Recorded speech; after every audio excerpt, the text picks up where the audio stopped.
Ok, bueno, entonces estamos viendo cómo se compone un sistema de retroalimentación, ¿verdad? Entonces, el sistema de retroalimentación va a tener tres componentes. Uno va a ser el receptor, otro va a ser el centro de control del cuerpo y el otro va a ser el efector, ¿sí? Entonces, ¿cuál va a ser el receptor? Pues es cualquier estructura del cuerpo humano que tiene en él algunas células denominadas pues como tal receptores. Estas células se van a encargar de detectar los cambios que va a haber en alguna condición controlada. Ya vimos que es una condición controlada. Bueno, y este receptor cuando detecta ese cambio en la condición controlada va a enviar una información a un centro de control. Casi siempre ese centro de control va a ser el cerebro o alguna parte del cerebro, ya sea el hipotálamo, la hipófisis, etcétera, ¿no? Entonces, posterior a ello va a haber, bueno, más bien, el receptor va a tener una vía aferente que se refiere a enviar, o sea, que va a salir de hacia, en este caso, hacia el centro de control, ¿no? Esa va a ser la vía aferente que recibe y envía el impulso o la señal hacia el centro de control, ¿sí? Entonces, ¿cómo lo va a enviar? Pues a través de impulsos nerviosos o de señales químicas, ¿sí? Ahora, el centro de control del cuerpo va a establecer un rango de valores dentro de los cuales se debe mantener una condición controlada que sería el denominado punto de regulación. Entonces va a generar señales después, que serían las señales de salida, lo cual se denomina eferencia. ¿Cómo sería esta diferencia? Pues sería a través de impulsos nerviosos, de hormonas o de otras señales químicas. Habíamos comentado que cuando se trata de hormonas, la respuesta va a ser un poquito más lenta, a diferencia de cuando es un impulso nervioso que la velocidad es mucho más rápido, ¿cierto? Bueno, entonces, la última parte de estos centros de retroalimentación es el efector. ¿Qué es el efector? Pues va a ser prácticamente la estructura que va a recibir estas señales eferentes del centro de control y a la vez va a tener una respuesta, ¿sí? O un efecto que va a modificar la condición controlada, ¿sí? Entonces, prácticamente todos los órganos o tejidos van a funcionar como efectores, como los que van a emitir una respuesta. Entonces, aquí tenemos un sistema de retroalimentación. Entonces, el centro de control, como les había mencionado, casi siempre va a ser el cerebro, y aquí más específicamente nos están señalando otra parte que sería lo de la hipófisis. Entonces, tenemos a una persona aquí cargando algo, ese sería el estímulo, ¿no? Ella necesita fuerza para poder levantar esta caja. Entonces, ese sería el estímulo. Lo van a recibir los receptores que estarían en su piel. Y este estímulo se va a ir al hipotálamo, que está en el cerebro, y específicamente, bueno, aquí el hipotálamo primero, ¿no? Después de ello, llega hasta el área donde está la hipófisis. La hipófisis va a hacer que la glándula suprarrenal, que está arriba de los riñones, libere una hormona denominada en este caso adrenalina. Esa adrenalina va a viajar a través de la sangre y va a llegar a su órgano diana, que el órgano diana, creo que alguien también, no sé si fue de este grupo o de otro, que me había preguntado qué era un órgano diana. Bueno, el órgano diana, pues es como el órgano blanco, el órgano destino, el órgano en el cual va a llegar una hormona en especial y va a tener un efecto. Es como su destino final. El blanco, es que aquí lo están comparando como, se me fue el nombre cuando juegan con los dardos para atinarle al centro, como un tiro al blanco, algo así. Entonces,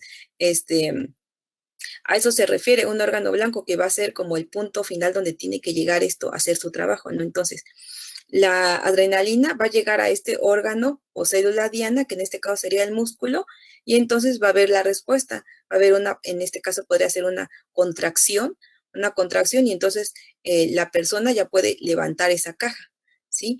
Ese es un sistema de retroalimentación, ¿sí? Todo eso. Bueno, aquí más bien están presentando todo.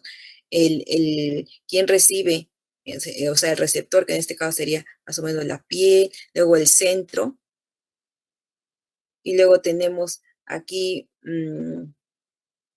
qué es lo que va a lo que va a enviar el cerebro, qué estímulo, ¿no? ¿Qué estímulo va a dar? En este caso activó una glándula y por medio de esa glándula se liberó la adrenalina, son las señales que está mandando a través de adrenalina en este caso, o de una hormona, ¿sí?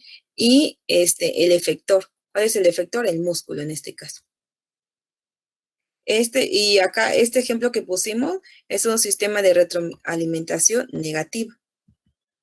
Bueno, ahora vamos a hablar como tal, porque van a existir dos tipos de retroalimentación y uno va a ser la negativa, otro va a ser la positiva. El que más se va a usar en el organismo va a ser la negativa y la positiva pues se va a usar, sí, pero muy contadas veces y tiene que durar muy poco porque esa puede poner en peligro nuestra vida.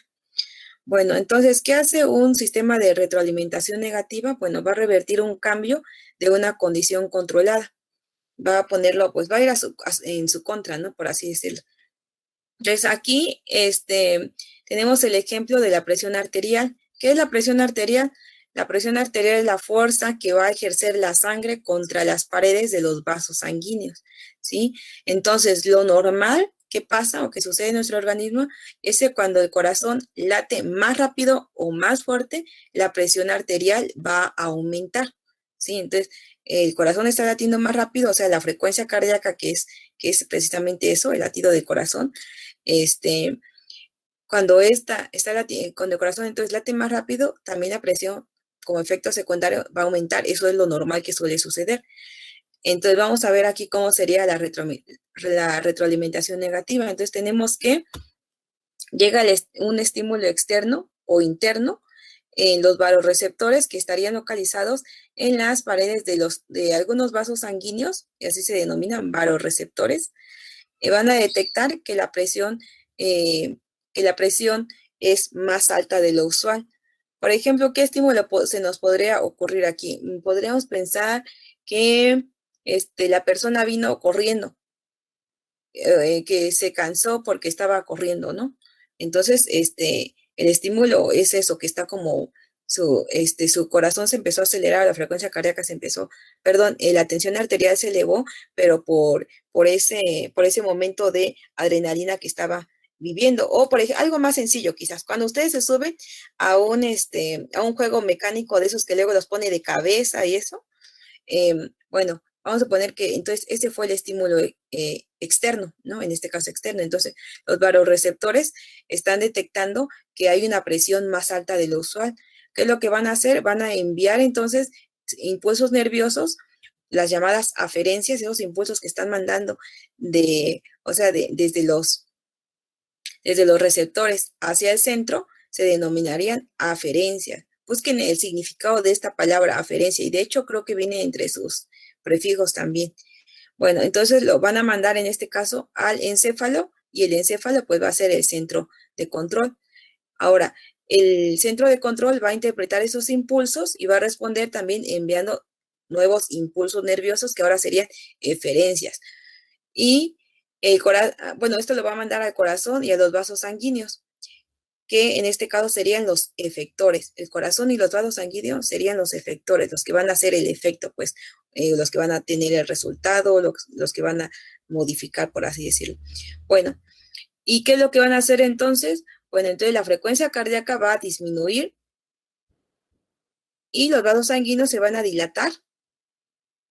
Si los vasos sanguíneos se dilatan, este es el ejemplo de cuando, por ejemplo, está saliendo agua a través de una manguera y ustedes, vamos a suponer que la están presionando o empiezan a presionar esa manguera, la presión sale más fuerte del agua, está saliendo más fuerte. Pero si ustedes la sueltan tantito, la manguera y dejan de presionar, entonces disminuye la cantidad, la velocidad o la presión que está llevando esa agua, ¿verdad? Ya disminuye un poco. Entonces, lo que van a hacer los vasos sanguíneos para disminuir esta tensión arterial es hacerse más gorditos, dilatarse, ensancharse, ¿sí? Y de esa manera ellos van a disminuir esta presión. Y el corazón lo que va a hacer, es disminuir la frecuencia cardíaca. La frecuencia cardíaca se refiere eh, a, a ver cómo se los a los latidos prácticamente, a los latidos que el corazón está dando. Si ustedes tocan su corazón cuando ustedes están ansiosos o preocupados, van a notar que como que tienen palpitaciones o que está latiendo mucho más rápido, a una velocidad mucho más rápida de lo usual. Entonces, en este sentido, lo que va a hacer es al corazón le va a ordenar que disminuya su frecuencia cardíaca, ¿no? Disminuyendo la frecuencia cardíaca, lo que se va a propiciar, pues es que haya un descenso de la presión arterial como respuesta, ¿sí? Entonces, este sería un mecanismo de retroalimentación negativa, ¿sí? Lo usual dijimos que es que cuando el corazón está latiendo más rápido o más fuerte, la presión arterial va a aumentar. Pero en este caso que estaba latiendo más, que se detectó ya una presión alta, o sea, está aquí alta, lo normal quizás sería que el corazón estuviera también latiendo rápido, ¿no? Pero entonces el cerebro lo que hizo es disminuir la frecuencia cardíaca, o sea, que el corazón latiera más lento, y de esa manera entonces disminuyó ahora la presión arterial, ¿sí? A ver, vamos a ver este ejemplo que tenemos aquí con la imagen. Sensor o receptor.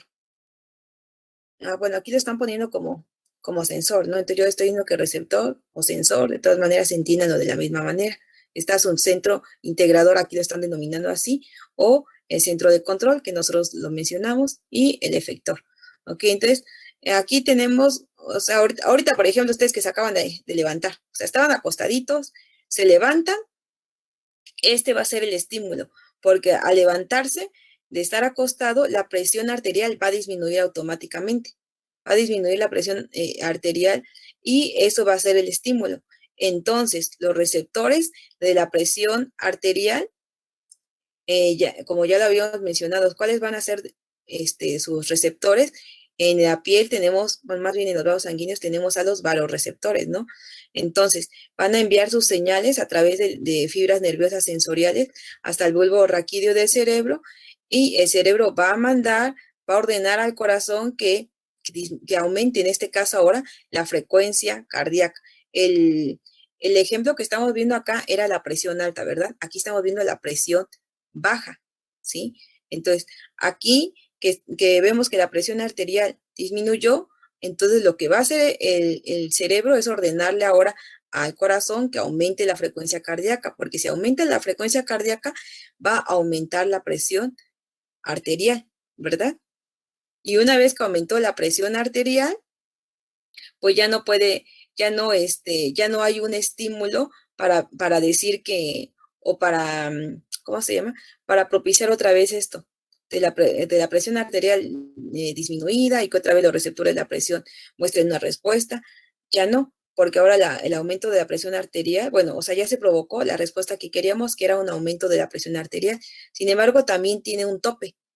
Nosotros ya vimos que la presión arterial va a aumentar, pero solamente a cierto rango.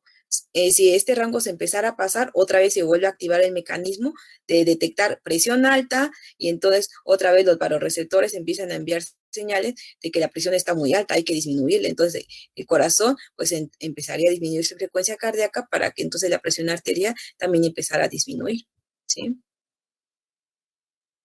Ahora, ¿qué pasa en la retroalimentación positiva?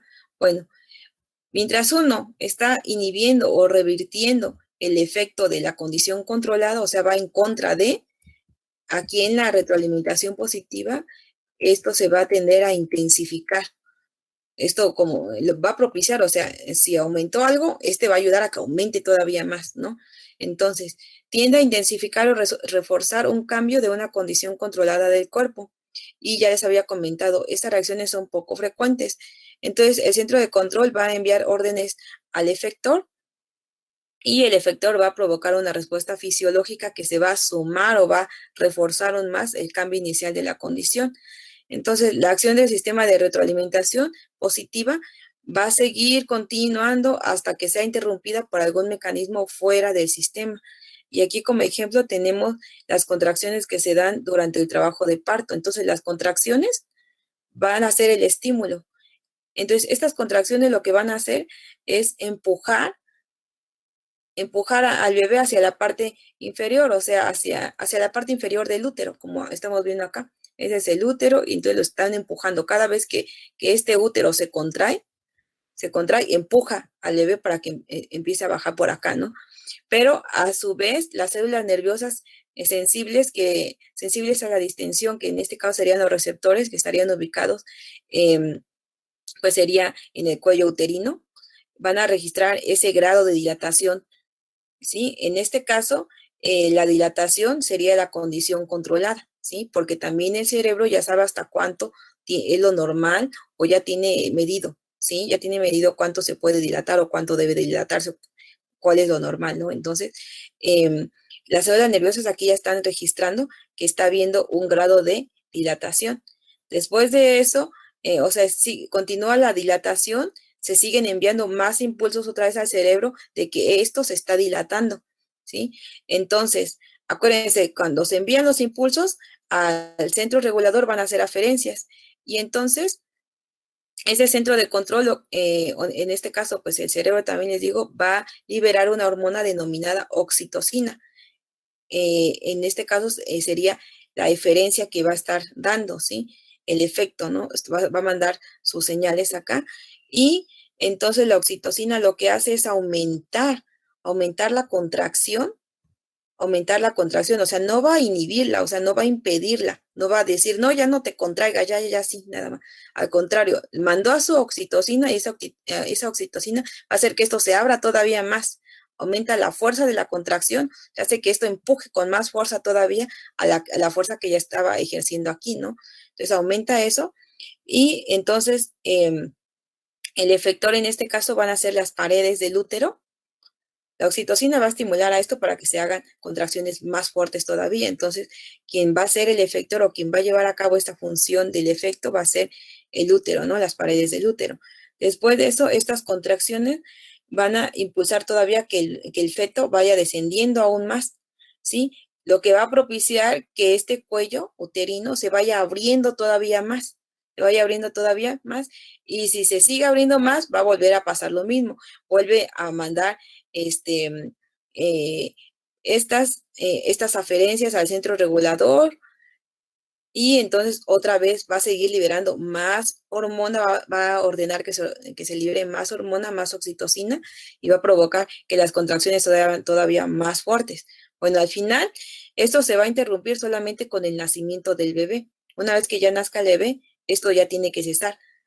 Ahora, hay condiciones en las que esto no pasa, no se regula correctamente y entonces ya salió el bebé y y aquí todavía, por ejemplo, se sigue regando sangre o esto eh, no se empieza a contraer correctamente. Bueno, pasan muchas cosas, pero eso es malo, ¿no? Eso puede poner en peligro nuestra vida. Entonces, es importante que el sistema de retroalimentación positiva tenga un mecanismo de alto para no continuar o sea, sumándole a lo que ya está realizando, sino que va a tener también una regulación, un límite.